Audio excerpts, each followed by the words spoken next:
Beneficiary. కానీ ఇప్పుడు కవిత జైల్లో ఉన్నప్పుడు హరీష్ రావు కూడా పాపం ఢిల్లీలో తిరిగారు కదా చాలా ఎక్కువగా. నేను అన్గ్రేట్ఫుల్నెస్ అనేది ఆమె ఎవ్రీ వీన్ ఎవ్రీ నర్వ్ లో ఉందండి. She ungrateful to everybody. Okay, అంటే ఈ ఇష్యూలో అయితే మీరు హరీష్ రావును సపోర్ట్ చేస్తారు? నేను ఎవరిని సపోర్ట్ చేయను, సంతోష్ ఎవరిని సపోర్ట్ చేయను. నేను ఆపర్చునిస్టిక్ స్టాండ్ ని వ్యతిరేకిస్తాను అంతే తప్ప ఐఎమ్ నాట్ సపోర్టింగ్ ఎనీబడి. నువ్వు కావలసినంత కాలం దొంగతనం చేసుకోవడానికి, పంచుకోవడానికి అన్ని రకాలుగా వచ్చి లాస్ట్ కు నాకు రావాల్సిన భాగం రాకపోతే నేను వేరే వాళ్ళని తిడతానంటే దట్ ఈస్ నాట్ కరెక్ట్ అంటారు అంతే. ఇందులో ఎవడు గంగికోవులు గారు లేకపోతే కాళేశ్వరంలో అవినీతి జరగలేదని కూడా మనం చెప్పలేము.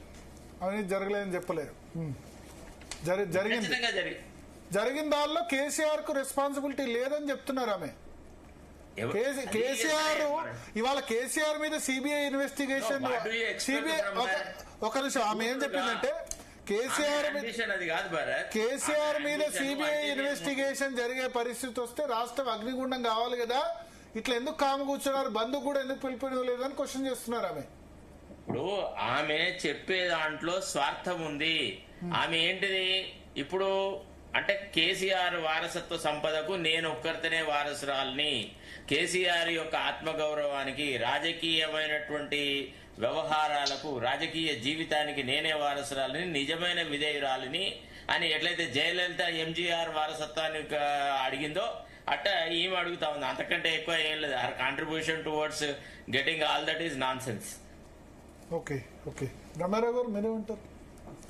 డెఫినెట్ గా శరత్ గారు చెప్పినట్టు అంటే ఇప్పుడు అవినీతి మరక బురద అని అంటుంది. మరి తన మీద ఆరోపణలు వచ్చినప్పుడు మరి ఆ మరకలు ఆ బురదలు ఎవరికి అంటినట్టు? అంటే అప్పుడు నీకు కష్టం వచ్చినప్పుడు పార్టీ స్పందించలేదు అని ఈరోజు మళ్ళీ మా నాన్నకు కష్టం వచ్చింది, మా నాన్నకు కష్టం వస్తే నేను ఒక్కదాన్నే స్పందిస్తున్నా అన్నట్టు. అంటే పార్టీల లక్షలాది మంది కార్యకర్తలు ఉన్నారు. కేసీఆర్ కు కష్టం వస్తే ఎట్లా చూసుకోవాలనో, వాళ్ళ నాయకునికి ఇబ్బంది వచ్చిన రోజు అనేది రేపటి దినం వాళ్ళు చూసుకోరా.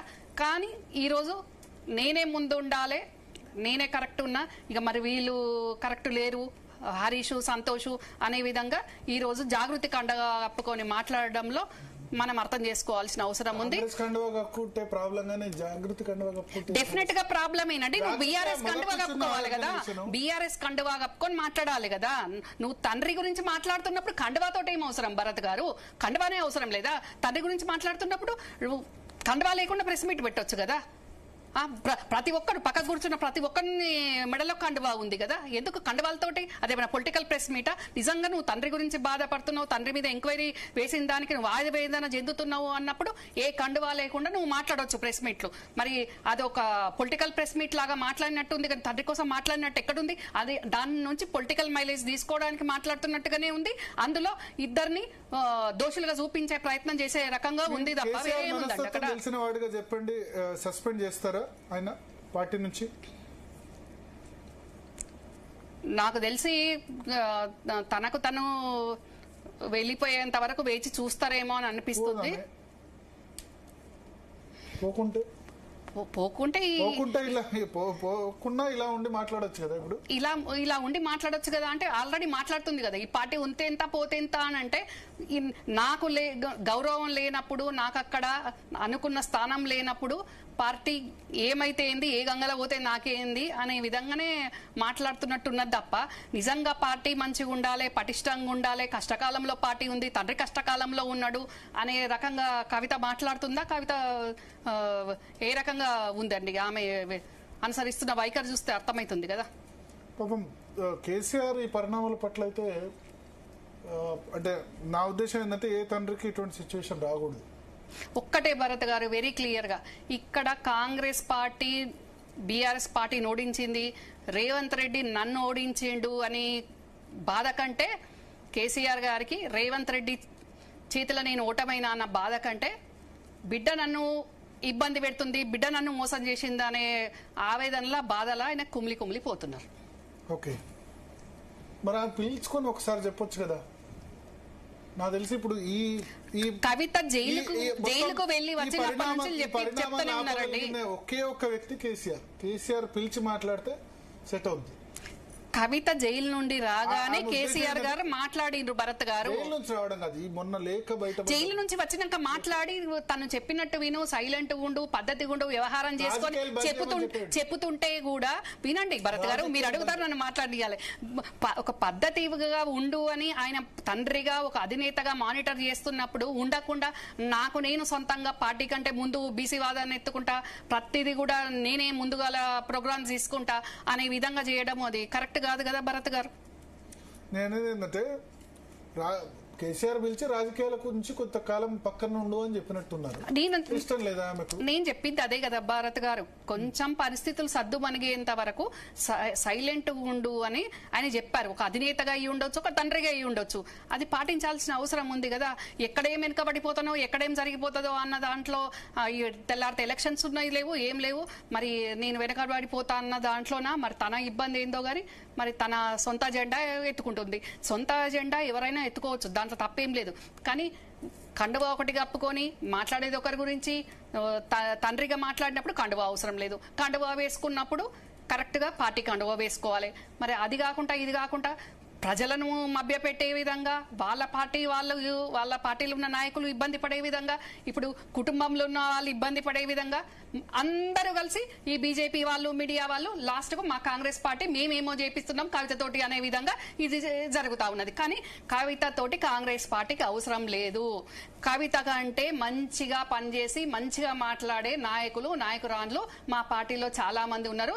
ఇంకా వచ్చినా మేము ఆహ్వానిస్తాం. ఒక్క కవిత రాకుంటే కాంగ్రెస్ పార్టీకి వచ్చిన నష్టము లేదు, కష్టము లేదండి. మీరే ఆపేటట్టున్నారు.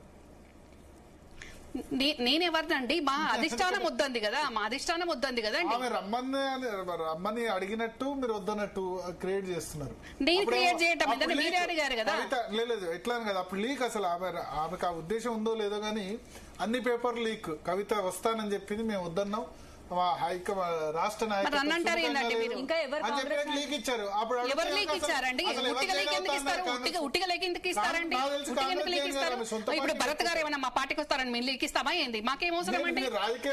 చెప్తున్నా, ఇప్పుడు అవతల వ్యక్తి నుంచి రాంది మేమెందుకు లీకులు ఇస్తాము? అవతల వ్యక్తి నుంచి వస్తేనే కదా మేము రెస్పాండ్ అయ్యేది. లేనప్పుడు మేము ఎందుకు ఇస్తాం? మీరు అడగనప్పుడు మేము మిమ్మల్ని అడగాం కదా. సొంత పార్టీ పెట్టుకుంటారు, మీతో కలవాల్సిన అవసరం ఉంది. పెట్టుకోనియండి. ఎవరు వద్దంటున్నారండి? ఎవరు వద్దంటున్నారు? మేమేమి మా పార్టీకి రారా అని మేమేమి మంగళారతి పట్టట్లేదు కదా. మా హైకమాండ్ వద్దంటుందండి, మా పార్టీ కార్యకర్తలు వద్దంటున్నారు. ఏ కార్యకర్తలు అయితే బీఆర్ఎస్ అవినీతి మీద, బీఆర్ఎస్ అక్రమాల మీద పోరాటం చేసిండ్రో అప్పుడు మేము పోరాటం చేసిన జాగృతి వాళ్ళు కానివ్వండి, బీఆర్ఎస్ వాళ్ళు కానివ్వండి, మా కాంగ్రెస్ కార్యకర్తలను ప్రతి జిల్లాలో ప్రతి గ్రామంలో ఎంత నష్టపెట్టాలో పెట్టిండ్రు. మళ్ళా అదే అధినాయకురాలు ఈ రోజు మా పార్టీకి వస్తామంటే మా కార్యకర్తలు ఏ రకంగా రిసీవ్ చేసుకుంటారు? ఏం అవసరం అండి? కోమటిరెడ్డి వెంకటరెడ్డి మంత్రికి వచ్చేప్పటికి తను రెస్పాండ్ అయ్యారు. చిట్చాట్ లో కవిత ఎపిసోడ్ మీద మంత్రి కోమటిరెడ్డి వెంకటరెడ్డి హాట్ కామెంట్ చేశారు. తనను బ్లేమ్ చేసిన కవితను పార్టీ నుండి సస్పెండ్ చేయకపోతే హరీష్ రావు ఊరుకోడు, పార్టీ నుండి బయటకు వెళ్లి కొత్త పార్టీ పెట్టుకుంటాడు. కవిత విషయంలో ఏం చేయాలో రేపు ఆలోచిద్దామని కేసీఆర్ అన్నారట. ఇది కోమటిరెడ్డి వెంకటరెడ్డికి కవిత అంటే కేసీఆర్ ఇంటి నుంచి ఇన్ఫర్మేషన్ కేసీఆర్ దగ్గర ఉండే ఓ నాయకుడే నాకు చెప్పాడు. అంటే ఇవాళ మీటింగ్ జరిగింది కవిత విషయంలో ఏం చేయాలని చెప్పి, ఆ విషయంలో కేసీఆర్ దగ్గర ఉండే నాయకుడే కోమటిరెడ్డి వెంకటరెడ్డి చెప్పాడట. రేపు ఆలోచిద్దామన్నట. బీఆర్ఎస్ ఇంటి పంచాయతీలోకి మమ్మల్ని లాగకండి, ముఖ్యమంత్రి ఎంకరేజ్ చేస్తున్నారనడాన్ని ఖండిస్తున్నా. రేవంత్ రెడ్డి దీన్ని ఎంకరేజ్ చేస్తున్నారనడాన్ని ఖండిస్తున్నా. ముఖ్యమంత్రి పేరు ఇందులో లాగితే బాగుండదు.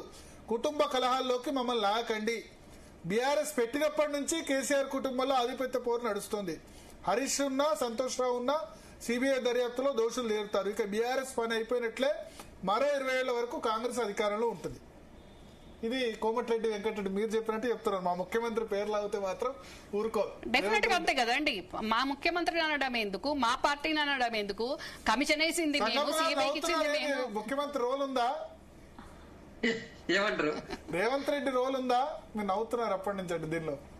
లేదు రమ్యక్క అప్పటి నుంచి కవిత విషయంలో వాళ్ళ చిన్నాన్న చెప్పిన విషయాన్ని మొత్తం చాలా స్పష్టంగా చెప్తుంటే అనిపించింది. అన్ని బాగానే చెప్పింది. కుటుంబాన్ని నాశనం చేసావు, పార్టీని నాశనం చేసావు, బాధపడుతున్నావు చెప్తూనే మళ్ళీ మా పార్టీలోకి రానివ్వమని లాస్ట్ లో ఒక డైలాగ్ చెప్పింది అక్క. దానికి నవ్వొచ్చింది.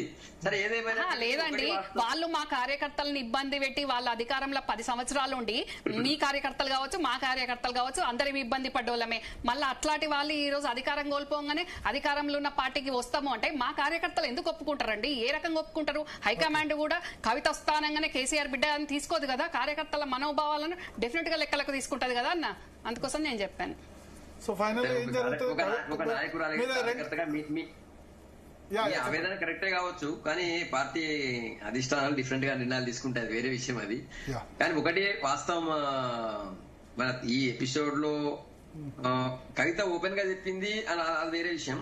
కానీ ఖచ్చితంగా సిబిఐకి ఈ కేసు పోయింది ఆల్రెడీ పోతుంది కాబట్టి మేమేమంటామంటే 20 నెలలు అయిందండి. 20 నెలల మళ్ళీ డిస్కస్ చేద్దాం. నెక్స్ట్ టాపిక్ ఉంది, అది డిస్కస్ చేద్దాం. రమ్యారావు గారు ఫైనల్ గా ఏంది ఇప్పుడు? కవిత ఫ్యూచర్ ఏంటి? పార్టీ సస్పెండ్ చేస్తుందా, ఆమె బయటకు వెళ్తుందా? ఏదో ఒకటి అయితే క్లియర్. కోమటిరెడ్డి వెంకటరెడ్డి అయితే అది మాకు సంబంధం లేదు అని చెప్పారు. వస్తే మరి బీఆర్ఎస్ లో పొత్తు, నాకు తెలిసి సొంత పార్టీ పెట్టుకుని కాంగ్రెస్ పార్టీతో పొత్తుతో వెళ్తుంది అనుకుంటా. బీజేపీతో అయితే పోదు. బీఆర్ఎస్ పొత్తు కవిత పార్టీతో ఎందుకు పెట్టుకుంటారు? ఉంటే కవితను పార్టీలోనే ఉండమంటారు. ఇక ఓన్లీ ఆప్షన్ కాంగ్రెస్ పార్టీ. బీజేపీతో పొత్తు పెట్టుకుంటే బాగుండదు, ఎందుకంటే వాళ్ళు కూడా యాక్సెప్ట్ చేయరు. ఎందుకంటే ఇంత చేసుకొని మళ్ళీ కవితను పార్టీలో చేసుకుంటే వాషింగ్ పౌడర్ నిర్మా అని మళ్ళీ మీరు అంటారు కదా. Congress party clear. కవిత అయితే మీరెందుకు జ్యోతిష్కం చెప్తున్నారు? కవిత పెట్టుకుంటది పార్టీ పెట్టుకుని మాతోటి ఉంటదని మీరే రకంగా జ్యోతిష్కం చెప్తున్నారు అంటే ఎవరితోటైనా పెట్టుకోవచ్చు, ఎవరితో పెట్టుకుంటుందో మాతోటి పెట్టుకుంటదని అనవసరం. మమ్మల్ని ఎందుకు లాగుతున్నారు అండి? మమ్మల్ని ఎందుకు లాగుతున్నారు? మాకెందుకండి? ఈ విషయంలో ఒక పాయింట్ చెప్పాలా? తెలుగుదేశంతో పెట్టుకోవాలి, ఎవరితో పెట్టుకోవాలి? అదే అయితే ఇప్పుడు మీరు చెప్తుంటే నేను కొద్దిగా ఇక్కడ ఇది చూస్తున్నా, సోషల్ మీడియా చూస్తున్నా. సోషల్ మీడియాలంతా కొమ్మటిరెడ్డి వెంకటరెడ్డి గారు ఊరికే అనలేదు, మా సీఎం గారు లాగండి అని చెప్పి. సీఎం పేరు ఎవరు తీసిరు? పెద్ద రాజకీయ నాయకుడు ఎవరు తీయలేదు, ఏం తీయలేదు. కానీ సీఎం గారు లాగండి ఎందుకన్నారు? మొత్తం సోషల్ మీడియాలో మొత్తం టీఆర్ఎస్ వాళ్ళందరూ రాస్తున్నారు, కవిత వెనకంతా సీఎం ఉన్నారు, కాంగ్రెస్ పార్టీ ఉన్నది అని చెప్పి. కాంగ్రెస్ పార్టీ అండా చూసుకొని రెచ్చిపోతుంది కవిత అని. కాంగ్రెస్ సీఎం రేవంత్ రెడ్డి సపోర్ట్ తోనే తండ్రి మీద తిరగబడ్డ కవిత అని చెప్పి టీఆర్ఎస్ పెడుతున్నారు. సో అంటే ఒక చర్చ అయితే రాష్ట్రంలో బాగా ఉంది. సరే రమ్యక ఒప్పుకోకపోయినా కూడా కాంగ్రెస్ పార్టీ సపోర్ట్, రేవంత్ రెడ్డి గారి సపోర్ట్ తోనే అస్సలు లేదు అన్న. ఈ విషయంలో మాత్రం నేను అస్సలు అగ్రి అవనండి. కాంగ్రెస్ పార్టీ సపోర్ట్ లేదు, వెనక లేదు. రేవంత్ రెడ్డి మా ముఖ్యమంత్రి లేరు, ఎవరు లేరు. మాకు అవసరం లేదండి. మేమెందుకు కవితకు సపోర్ట్ ఉంటాం? దేనికి ఉంటామండి? ధైర్యంగా ఇప్పుడు వాళ్ళ ఏదైతే ట్యాపింగ్ అనో లేకుంటే వాళ్ళ ఇంటెలిజెన్స్ ఎంత పెట్టి ఎంత వేధించినా శోధించినా గానీ మా పార్టీకి వచ్చిండు, వర్కింగ్ ప్రెసిడెంట్ అయిండు, పిసిసి ప్రెసిడెంట్ అయిండు, అతి తక్కువ టైం లోనే సీఎం కూడా ఇండు రేవంత్ అన్న. అట్లాట ఆయన ధైర్యంగా ఎదుర్కొంటాడు తప్ప కవిత అడ్డం పెట్టుకునే నీచ రాజకీయాలు చేయాల్సిన అవసరం మా ముఖ్యమంత్రి మా రేవంత్ రెడ్డి గారికి, మా కాంగ్రెస్ పార్టీకి అస్సలే అవసరం లేదు. కాంగ్రెస్ పార్టీ అట్లాంటి పనులు చేయదు కూడా. థ్యాంక్ యూ రమ్యారావు గారు. సంగప్ప గారు మీరుండండి, శరత్ గారు మీరుండండి. నెక్స్ట్ కాళేశ్వరం టాపిక్ డిస్కస్ చేయాలి. మొత్తానికి స్పందన సో క్లియర్. కవిత అయితే ఇంకా రేపో ఎల్లుండో మ్యాక్సిమం ఆమె బయటికి వెళ్ళడమో లేదా పార్టీ డిసోన్ చేసుకోవడమో సస్పెండ్ చేయడమో ఏదో ఒకటి అయితే జరుగుద్ది. తర్వాత నాకైతే ఇప్పుడు ఏం కనిపిస్తుంది అంటే దీనిలో రేవంత్ రెడ్డి ఉన్నారు, అవన్నీ ఉన్నారు కాకుండా ఇప్పుడు బీజేపీతోనా ఆమె కలవదు. ఎందుకంటే చాలా కోపంతో ఉన్నారు. తనను జైల్లో పెట్టిన వాళ్ళని వదలా అని శపథం చేశారు. కాబట్టి బీజేపీతో అవకాశం లేదు. బీఆర్ఎస్ లో ఉంటే ఇదంతా ఎందుకు పంచాయతీ? కాబట్టి మరి కాంగ్రెస్ పార్టీలో డైరెక్ట్ గా జాయిన్ కాకుండా ఆమె సొంత పార్టీ పెట్టుకోవచ్చు. తర్వాత అలయన్స్ లోకి వెళ్ళొచ్చు, సొంత పార్టీ కూడా పెట్టి అలయన్స్ లో కూడా వెళ్ళొచ్చు. ఏదైనా జరగవచ్చు. కవిత వ్యాఖ్యలతో స్థానిక ఎన్నికలు బీఆర్ఎస్ కి డ్యామేజ్ ఉండే అవకాశం అంటే డెఫినెట్ గా ఇవన్నీ కూడా కొంత ఇంపాక్ట్ చూపిస్తాయి. కాళేశ్వరం మీద సిబిఐ ఎంక్వైరీ ఏదో జరిగింది, అవినీతి జరిగింది సిబిఐ ఎంక్వైరీ వేస్తారా? మొన్నటి వరకు ఏప్రిల్ 27 వరకు అంత బానే ఉంది. ఈ 3 నెలలుగా ఈ ఏప్రిల్ 27 తర్వాత ప్లీనరీ వరకు అద్భుతం. మళ్ళా కేసీఆర్ సీఎం అనుకునే విధంగా వచ్చిన దాన్ని ఒక 3-4 నెలల్లో టర్న్ అరౌండ్ అయిపోయింది. ఇంటర్నల్ కాన్ఫ్లిక్ట్స్ దానిలో. బట్ బీఆర్ఎస్ స్థానిక సంస్థల ఎన్నికలు అంత వరెస్ట్ పర్ఫార్మెన్స్ ఏ ఉండదు, బానే ఉంటది పికప్. ఎందుకంటే 2 సార్లు బీఆర్ఎస్ ఆయనలో స్థానిక సంస్థలు జరిగినప్పుడు అద్భుతంగా బీఆర్ఎస్ పర్ఫామ్ చేసింది, కాంగ్రెస్ పర్ఫార్మెన్స్ చేయలేకపోయింది. ఒక్క జడ్పీ చైర్మన్ కూడా రాలేదు. ఇప్పుడు ఆ పరిస్థితి ఉండదు. ఖచ్చితంగా బీఆర్ఎస్ కూడా 3-4 జడ్పీ చైర్మన్స్ ఖచ్చితంగా వస్తే ఇంకెక్కువ వచ్చినా రావచ్చు కూడా.